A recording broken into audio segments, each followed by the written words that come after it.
আজকের আলোচনার বিষয় মেষ রাশি অশ্বিনী নক্ষত্র নভেম্বর মাস। একটু ভিন্ন আঙ্গিকে আজকে আলোচনা করব। আমি এই যে বোর্ড আপনারা পিছনে দেখতে পাচ্ছেন, বোর্ডে আমি কোনো কিছু লিখিনি, কারণ হচ্ছে লিখলে এই সেলফি মোডের কারণে অনেক কিছু উল্টো দেখা যায়। আমি এখানে সাইন ব্যবহার করেছি যাতে করে উল্টো দেখালেও এটা সঠিকই বোঝা যায়, এই জন্যই মূলত করা। তো অশ্বিনী নক্ষত্র আপনারা দেখতে পাচ্ছেন এখানে, এইটা হচ্ছে অশ্বিনী নক্ষত্রের সাইন, যেটা আমি কেতুর নক্ষত্রের সাইন হিসাবে ব্যবহার করেছি। সাধারণত আমি আমার যে হরোস্কোপ অ্যানালাইসিস, সেখানে আমি সবসময় কেতুকে এই সাইনটাই দিয়েই চিহ্নিত করে থাকি। তো এখানে আপনারা তারপরেও উল্টো দেখবেন। উল্টো দেখার বিষয়টা হচ্ছে এরকম হতে পারে যে এই পাশেরটা দেখছেন ওই পাশে, আর ওই পাশেরটা দেখছেন এই পাশে, এরকম উল্টো দেখতে পারেন, এই সম্ভাবনা অনেক বেশি। যাই হোক, আমি অ্যানালাইসিস করব, এইটা দেখে অ্যানালাইসিস করব যাতে করে অন্তত বোঝাটা সহজ হয়। তো এখানে কেতুর নক্ষত্র অশ্বিনী নক্ষত্র, সেইটার ত্রিকোণকে আমরা একটু দেখে নিই। ত্রিকোণে দেখতে পাচ্ছেন এইটা, এইটা এবং এইটা, এই হচ্ছে ত্রিকোণ। এখানে কেতুর 3টা নক্ষত্র আছে, 1, 10, সিংহতে 10 আছে, আর এই পাশে 19 নম্বর নক্ষত্র মূলা। তো কেতুর জন্য এই 3টা নক্ষত্র। এই নক্ষত্রে যদি কখনো কোনো পাপ গ্রহ এসে পড়ে তাহলে আপনার সময় খারাপ যাবে। আপনারা যে বলেন আমার সময় খারাপ যায়, আমি বলবো যে আপনি এই 3টা নক্ষত্র, আপনার যে জন্মছক কুষ্ঠি যেটাকে বলে, সেটাতে আপনি দেখবেন আপনার জন্ম সময়ে এই যে 3টা নক্ষত্র বললাম, এই 3 নক্ষত্রে কোনো পাপ গ্রহ আছে কিনা। এখন আপনি পাপ গ্রহ চিনবেন কি করে, কোনটা পাপ গ্রহ? পাপ গ্রহ চেনার উপায় বলি। এই যে ঘরটা, এই ঘর সাপেক্ষে এই ঘর, আর এই ঘর হচ্ছে নেগেটিভ ঘর, এবং এই ঘরটাও নেগেটিভ ঘর। এটা 12 নম্বর ঘর, আপনারা হয়তো 2 নম্বর ঘর দেখছেন, হতে পারে। তো যাই হোক, একটার অধিপতি বৃহস্পতি, একটার অধিপতি মঙ্গল, এবং একটার অধিপতি হচ্ছে বুধ। এই 3টা গ্রহ এই কেতুর জন্য নেগেটিভ। এখন বৃহস্পতি কেতুর জন্য তো নেগেটিভ হতে পারে না, মঙ্গল কেতুর জন্য নেগেটিভ হতে পারে না, কারণ সে মঙ্গল হচ্ছে একটা তাপকারক গ্রহ, আর বৃহস্পতি ধর্মকারক গ্রহ। অতএব এই 2 গ্রহ তার জন্য অত বেশি নেগেটিভ হতে পারে না। তাহলে মূলত নেগেটিভটা কে হলো? বুধ। এই 3টার মধ্যে সবচেয়ে বেশি নেগেটিভ হলো বুধ। তারপরেও নেতিবাচকতার দিক থেকে র্যাঙ্কিং করলে সবার উপরে থাকছে বুধ, তারপরে আছে মঙ্গল, তারপরে আছে বৃহস্পতি। আপনারা দেখবেন আপনাদের জন্ম সময়ে মঙ্গল, বুধ, বৃহস্পতি এরা কোথায় আছে। এখন যখন আমি এই যে এইখানে আর এইখানকার কথা বললাম, 3টা নক্ষত্রের কথা, তো বৃহস্পতি তো এই ধনুর ঘরের অধিপতি। তার মানে বৃহস্পতি দ্বাদশের অধিপতি হলেও এই যে এই ঘরের অধিপতি হওয়ার কারণে বৃহস্পতির দোষ কেটে গেল, থাকলো আর 2টো গ্রহ। কেতু নিজেই মঙ্গলের ঘরে বসে আছে, এবং কেতুর যে আরেকটা নক্ষত্র, এই যে এই একটা আর ওই একটা, এখানে এই ঘরটাতে বৃহস্পতির ঘরে কেতু তুঙ্গি হয়, অতএব বৃহস্পতির কোনো দোষই নাই। আর মঙ্গল থাকলো, মঙ্গল এই রবির ঘরে ভালো ফলাফল দিতে পারে, আর হচ্ছে মঙ্গল নিজের ঘরে ভালো ফলাফল দিতে পারে, অর্থাৎ মঙ্গলের দোষও বাদ। একমাত্র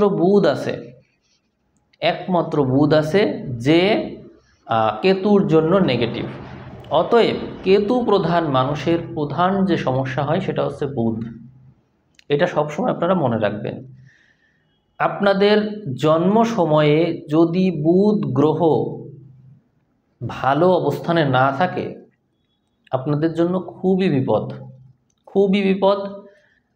বুধ খারাপ থাকতে পারে কোথায়, একটু চিন্তা করি। ধরা যাক বুধ পাপ পীড়িত আছে, ধরেন বুধ হচ্ছে রাহুর সাথে যুক্ত আছে, এবং এই রাহু কোনো শুভ ঘরে অবস্থান করছে না বা শুভ সংযোগ তৈরি করতে পারে নাই, তখন এই প্রবলেমটা তৈরি হয়ে যাবে। আবার এমন হতে পারে যে শুক্র নিঃস্ত আছে, এইখানে শুক্র নিঃস্ত আছে এবং এই শুক্রের সাথে আপনাদের যে মূল গ্রহ কেতু সে আছে। আপনারা মনে রাখবেন যে কোনো গ্রহ যখন নেতিবাচক হয়ে যায়, মানে বুধ আপনাদের সাপেক্ষে বুধ হচ্ছে সবচেয়ে নেগেটিভ গ্রহ, তার পক্ষের গ্রহ কারা? তার পক্ষের গ্রহ আছে রাহু, শুক্র, শনি, এরা আছে। এদের দিক থেকে যদি আমরা একটু র্যাঙ্ক করে ফেলি, তাহলে নেতিবাচকতার দিক থেকে কে র্যাঙ্কিংয়ে কোন দিকে আছে এটাও বিবেচনা করার বিষয়। তো আপনারা শনিকে যদি একটু খেয়াল করেন, এই শনি দশম কারক, কর্মকারক শনি, এবং এই শনি এখানে নিঃস্ত হয়ে যায়, কেতু যেখানে আছে এখানে নিঃস্ত হয়, যদিও সে কর্মকারক। তার মানে কেতু প্রধান জাতক জাতিকাদের জীবনে দুঃখ কষ্টের মাত্রা এই জন্য বেশি যে দেখতে পাচ্ছেন কর্মকারক শনি এবং লাভকারক শনি সে এখানেই নিঃস্ত হয়ে যায়। তার মানে কেতু প্রধান যারা, তাদের জীবনটাই কষ্ট দিয়ে না, জীবনটাই তাদের কষ্ট দিয়ে। এখন এই কষ্ট কেন? আপনারা দেখবেন ম্যাক্সিমাম কেতু প্রধান মানুষের জীবনে কষ্ট, তাদেরকে মানে সমাজে থাকতে গেলে তাদেরকে প্রচুর পরিমাণে কষ্ট পেতে হয়। এর মূল কারণ হচ্ছে যারা কেতুর প্রভাব নিয়ে জন্মায় তারা লাইফে স্যাক্রিফাইস করার জন্যই মূলত জন্মায়। কর্ম করবে কিন্তু সেই কর্মের ফল কখনোই আশা করবে না। আমি আজকে উপলব্ধি করলাম যে আসলে কেতু প্রধান মানুষের জীবনে আধ্যাত্মিকতার দিক থেকে এতটুকু যাওয়া উচিত যেখানে তার জ্যোতি দর্শন হয়, অর্থাৎ আলো দর্শন, জ্যোতি দর্শন, মেডিটেশনে যে আলোটা দর্শন হয়, এইটা তার দর্শন করা বাধ্যতামূলক। বাধ্যতামূলক মানে তাকে ওই পর্যন্ত পৌঁছাতে হবেই, না হলে সে সমাজে মানুষের সাথে চলতে পারবে না। কঠিন, কারণ এই ধরনের মানুষকে ক্রমাগত ভুল বোঝা হয় এবং এরা তাদের নমনীয়তার কারণে সমাজে মানুষের কাছ থেকে মূল্যায়ন পায় না এবং সবসময় বঞ্চিত হয়। আর যদি এরা প্রতিবাদী হয়ে ওঠে তাহলে তারা বেয়াদব এবং মানে তাদেরকে খুব বেশি বাজে ভাষায় কথা বলা হয় তাদের সাথে, এবং দেখা যায় যে তারা লাইফের এক পর্যায়ে গিয়ে ডিপ্রেশনে ভোগে, প্রচুর পরিমাণে ডিপ্রেসড হয়ে যেতে হয়। আমার পরামর্শ হলো আপনারা আপনাদের জীবনের একটা মাত্র ফোকাস রেখে যদি কোনো একটা বিষয়ে খুব ভালো পারদর্শী হন তাহলে ভালো, কারণ কেতুর তো চোখ নাই, তার মূল লক্ষ্য হচ্ছে সবসময় একটার বেশি কাজ সে করতে পারে না। তো আপনি যদি জীবনে মাত্র একটা লক্ষ্য নিয়ে জীবনের পথে এগিয়ে যান তাহলে সেইটাই ধ্যান। কেতুর প্রধান কাজ হচ্ছে মেডিটেশন এবং ধ্যান, কিন্তু আপনাকে তো কাজ করতে হবে বেঁচে থাকতে হলে, সেই ক্ষেত্রে আপনি একটা মাত্র কাজ নিয়ে লেগে থাকবেন। আমি কেতু প্রধান মানুষের মেডিটেশনের ক্ষেত্রে বলবো যে আপনি মেডিটেশন করার সময় একটা জিনিস ফিল করবেন। ফিলটা কীরকম, যে আমরা যে মেডিটেশন করি আমাদেরকে বলা হয় অনেক রকমের চিন্তা করতে, চিন্তা না, এটা চিন্তা করার বিষয় না। আসলে এখানে আপনাকে যেটা করতে হবে, এই যে আমাদের এইটা দেখছেন, এই যে এইখান থেকে এটা কিন্তু দুই ভাগ, ঠিক আছে, এই যে এই পাশ আর এই পাশ। আমি মেডিটেশনে যেটা অনুভব করেছি সেটাই বলি। সাধারণত আমাদের মেডিটেশনের সময় এইখান থেকে শুরু করে এই যে নাক এই পর্যন্ত, দাঁত এই পর্যন্ত, এইখান থেকে এই জায়গা, এই মাঝামাঝি, এই সোজা এই জায়গাটা খুব বেশি প্রভাবিত হয়। আপনি যদি আপনার সামনে এরকম করে একটা কলম ধরে রাখেন তাহলে আপনার ভিতরে কীরকম ফিল হয়, যেরকম ধরবেন দেখবেন যে সাথে সাথে শুরু হয়ে গেল ওই আপনাকে কিছুতে যেন ওই করছে। এই যে আমি তো কলম এরকম ধরে রাখলাম, কলম ধরার সাথেই তো আমার এইটা শুরু হয়ে গেল। এখন আমি কলম সরানোর পরেও কিন্তু এই ফিলিংসটা রয়ে গেছে, এটা অলরেডি চলছে এখনও। তো এই যে ফিলিংসটা, অর্থাৎ যে সেন্সর, এইটা হচ্ছে ওই সময় সক্রিয় হয়ে যায়। মেডিটেশনের সময় সক্রিয় হয়ে এইখান থেকে শুরু করে এই পর্যন্ত সূক্ষ্মভাবে ভাগ করে ফেলতে চাই যেন, অথবা জোড়া লাগাতে চাই যেন, এরকম একটা ফিল আপনার ভিতরে হবে। আপনার জিহ্বার ভিতরে কেমন যেন হবে, স্বাদের পরিবর্তন আসছে যেন, মানে নানান রকমের এক্সপিরিয়েন্স হয়, যেগুলো আপনাকে বসে বসে অবজার্ভ করা লাগে। তো এইখানে আপনি একটা জিনিস খেয়াল করবেন যে আমাদের মন অস্থির, দোদুল্যমান। সেই ক্ষেত্রে আপনার সামনে যদি একটা কাঠি দিয়ে একটা কাঠি বা হচ্ছে সুতা বললে ভালো, একটা সুতাকে আপনি ঝুলিয়ে দিলেন, ধরেন এইটাই সুতা আমার সামনে এরকম করে ঝুলানো আছে, এখন এই সুতাটা আমার সামনে এরকম করে দুলছে, মানে আমি যখন চোখ বন্ধ করে আছি তখন এটা দুলছে আমার সামনে, আমি কল্পনা করছি এই দোলনটা আসলে আমার মনের দোদুল্যমান অবস্থা। তো এইটাকে আমি কি করব, আস্তে আস্তে মানে এর যে টাইমিং, এটা কমতে কমতে আস্তে আস্তে আমার এই নাক বরাবর এক সময় এসে পৌঁছাবে, এই সোজাসুজি পৌঁছাবে, এইটা হচ্ছে আমার টার্গেট। আপনি যখন মেডিটেশন করতে বসবেন, আপনি মনে করছেন আপনি স্থির, আসলে স্থির না। আপনি চিন্তা করবেন যে আমার সামনে এই নাক বরাবর একটা সুতা ঝুলানো আছে, যার নিচেই একটা টুকরো দিয়ে কিছু একটা বাধা আছে, এইটা এরকম করে স্থির আছে, আপনি চিন্তা করছেন এটা স্থির। কিন্তু যখনই চিন্তা করবেন এটা স্থির আছে, স্থির এটা থাকবে না, এইটা নড়তে চাইবে, কিন্তু আপনাকে আরও বেশি শক্তপোক্ত হয়ে বসতে হবে, গাছের মতন বসতে হবে। গাছের মতো মানে গাছ যতটা স্থির, ওইরকম করে যদি বসেন তাহলে সাধারণত এই জন্য পদ্মাসনে বসতে বলে। তো এরকম করে বসলে আপনি একসময় ফিল করবেন যে হ্যাঁ আসলে আপনি স্থির হয়েছেন, আপনার সামনের যে সুতাটা ছিল সেটা স্থির হয়েছে। আর যখনই সেটা আপনি আসলেই ফিল করবেন এটা স্থির হয়েছে, তখন আপনার এই জায়গাগুলো প্রভাবিত হওয়া শুরু হবে এবং আপনার সামনে সেই আলোগুলো আসার সম্ভাবনা তৈরি হয়ে যাবে। আর এইটা কেতু প্রধান মানুষ হিসেবে আপনার জন্য খুবই জরুরি। কারণ হলো আপনার যে উদ্দেশ্যে জন্ম হয়েছে সেই উদ্দেশ্যকে আপনি পূরণ করেন না। অনেকেই কেতু প্রধান মানুষ যারা, তারা দুঃখ প্রকাশ করেন যে আমাদের সাথে কেবলই অন্যায় হয়। আসলে অন্যায়ের যে দণ্ড দেওয়ার ক্ষমতা আপনার রয়েছে, সেইটার প্রয়োগ আপনি করেন না, এবং আপনার যে জীবন বাঁচার কথা সেই জীবনও আপনি বাঁচেন না। এই জন্যই অবস্থা। আপনাকে আমি বললাম যে আপনি মেডিটেশন করেন, দিনের মধ্যে অন্তত 1 ঘন্টা মেডিটেশন করতে হবে, অন্তত 1 ঘন্টা। পারবেন এটা করতে? প্রতিদিন করবেন। যদি এটা আপনি করতে পারেন, সাধারণত এর জন্য উপযুক্ত টাইম আমি মনে করি যখন আপনার মন খারাপ থাকে। এখন মন তো আপনার অধিকাংশ সময় খারাপ থাকে, তবে সেই ক্ষেত্রে যখন মন খারাপ থাকে এবং শ্বাস 2 নাসা দিয়েই নেওয়ার মতন আছে, এইটা দিয়েও ইজি, এটা দিয়েও ইজি, এরকম সময় আপনি যদি অনুলোম বিলোম প্রাণায়াম করতে পারেন। অনুলোম বিলোম প্রাণায়াম তো আমি দেখিয়েছি অলরেডি, আপনারা ইউটিউবে দেখে নেবেন। তো ওই অবস্থায় আপনি, আমি শিবের মেডিটেশনটাই করি, শিবের মন্ত্র শুনি, বিভিন্ন রকমের মন্ত্র আছে এগুলো শুনি, আর হচ্ছে ইয়ারফোনে শুনি, আর হচ্ছে এই চোখ বন্ধ করে থাকি এবং অনুলোম বিলোম প্রাণায়াম কন্টিনিউ করি। তো এটার মাধ্যমে আমি কিন্তু জ্যোতি দর্শন তো অলওয়েজ করতে পারি, যার কারণে আমার কোনো সমস্যা নেই। আমি আপনাদের পরামর্শ দিচ্ছি যে আপনারা এটা কন্টিনিউ করেন, তাহলে আপনার শক্তি অনেক বেড়ে যাবে।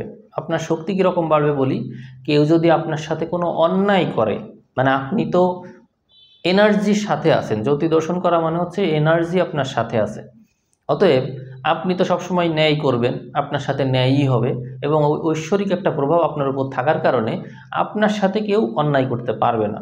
আপনার সাথে কেউ অন্যায় করলে সে নিজেই শাস্তি পাবে, আপনার কিছু করাও লাগবে না। এই যে আপনি বলছেন আমার সাথে অন্যায় হচ্ছে, আমি বলবো যে অন্যায়কারী আপনি নিজে। আমার কথা শুনতে খারাপ লাগতে পারে, কিন্তু অন্যায়কারী আপনি নিজে। কারণ আপনার সাথে যা করছে এর চেয়ে আর বেশি কিছুই করা উচিত আপনার সাথে। কারণ আপনি কেন তাদের মতন জীবন বাঁচতে চান? আপনি কেন আপনার পথে ফিরে আসেন না? আমার লাইফে আমি যে পরিমাণে মানুষের কাছ থেকে দুঃখ কষ্ট, ফ্যামিলি ভাই বোন সবার কাছ থেকে প্রচুর পরিমাণে দুঃখ কষ্ট অবহেলা পেয়েছি।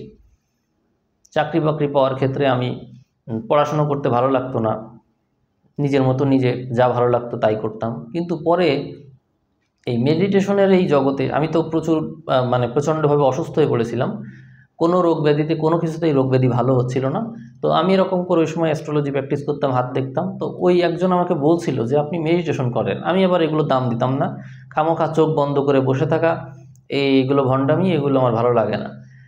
আমি তারপরেও তার অনুরোধে বললো আমার কথা শুনে আপনি একদিন একটু বসেন। তো আমি একদিন ওরকম চোখ বন্ধ করে বসে মেডিটেশন করছি। ওই সময় আমার সামনে কে যেন লাইট মারল। আমি তো অবাক হলাম যে কে লাইট মারলো।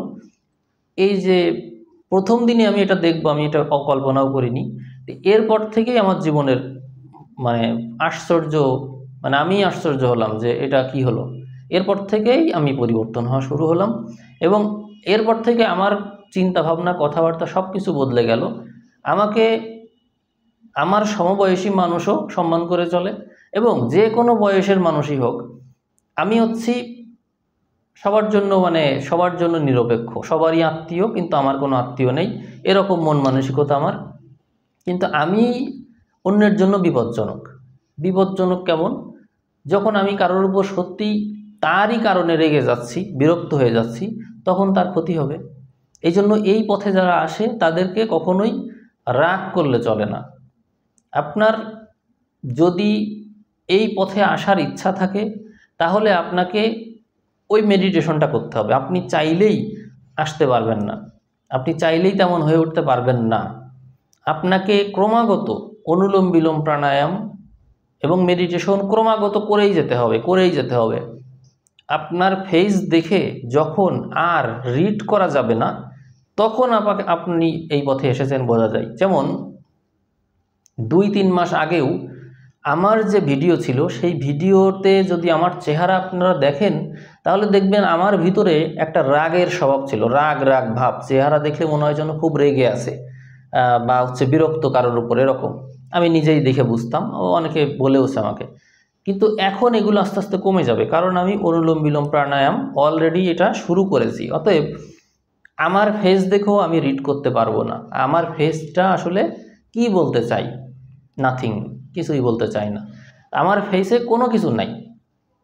এই যে একটা ফেস, এই টাইপের ফেস তৈরি করা, যে মুখমণ্ডলে কোনো কিছু নাই, কিছুই বলতে চাই না, মানে নিস্পৃহ, ছবির মতন আর কি।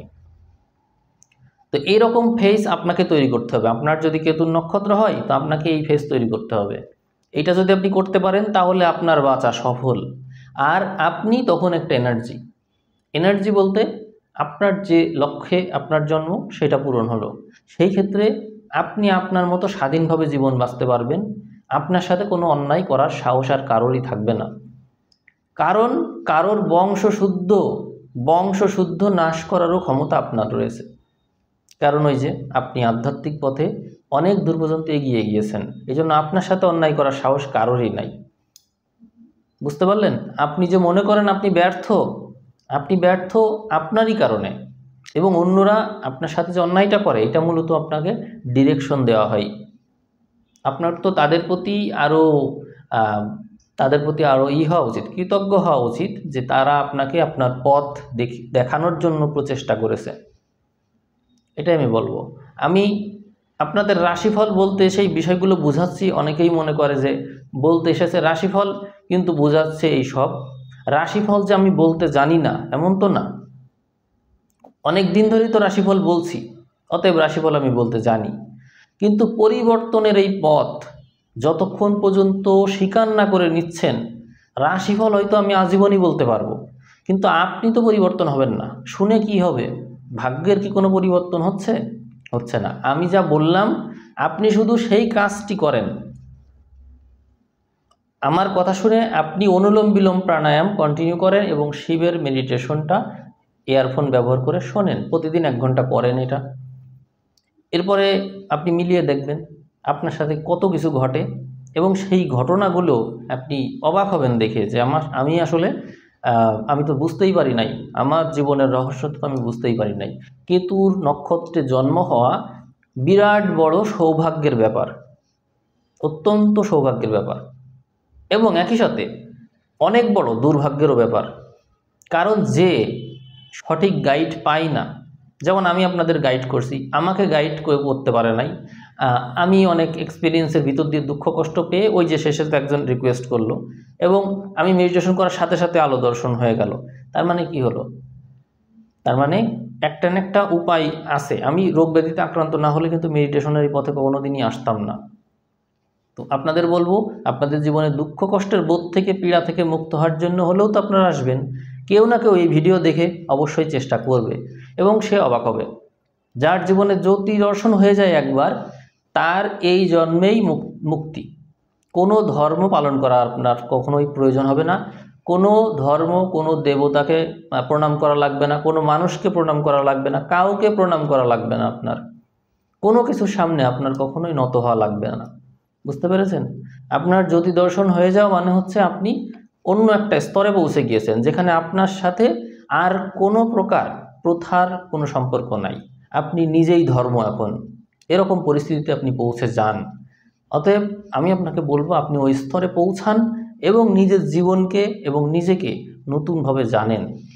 আপনার হরস্কোপে এই রাশিফলে এই মাসে গ্রহ নক্ষত্রের পজিশন অনুসারে যথেষ্ট নেগেটিভ ঘটনা আপনার সাথে ঘটবে। রিলেশনশিপের ক্ষেত্রে দুঃখ পাবেন এবং জীবনসঙ্গীর কাছ থেকেও দুঃখ পাবেন। ছাড়াছাড়ির সম্ভাবনা রয়েছে, সন্তানের কাছ থেকে পীড়া, দুঃখ, এরকম নানান ঘটনা ঘটবে। কিন্তু আয়ের ক্ষেত্রে ভালো দেখা যায়, তবে দুর্নীতির মাধ্যমে অনেকে আয় করবে, তাদের কপাল ভবিষ্যতে খারাপ আছে। আপনাদের অষ্টম ঘরে আয়ুকারক গ্রহ শক্তিশালী হচ্ছে, এই জন্য আপনারা যদি এই সময় আমি যে পরামর্শ দিয়েছি এই অনুসারে এই মেডিটেশন যদি শুরু করেন, আপনাদের আয়ু অনেক বেড়ে যাবে, দীর্ঘায়ুর যোগ আপনারা পাবেন। তো এই মঙ্গল এখানে থাকতে থাকতেই নভেম্বরের থেকে আপনারা শুরু করেন মেডিটেশন, দেখবেন যে যাদের যাদের আয়ুর সমস্যা আছে দীর্ঘায়ু যোগ আপনারা পাবেন। আমি আজকের রাশিফল এখানে শেষ করব। যারা যারা এই ভিডিও থেকে নিজের জীবনের পরিবর্তনটা করে নেবেন, তারা আজীবন আমার প্রতি কৃতজ্ঞ থাকবেন, আর আমিও আপনাদের প্রতি কৃতজ্ঞ থাকব। আশা করি আপনাদের এই ভিডিও আপনাদের জীবন বদলাতে সহায়তা করবে। আজ এ পর্যন্তই। সবাই ভালো থাকবেন। ধন্যবাদ।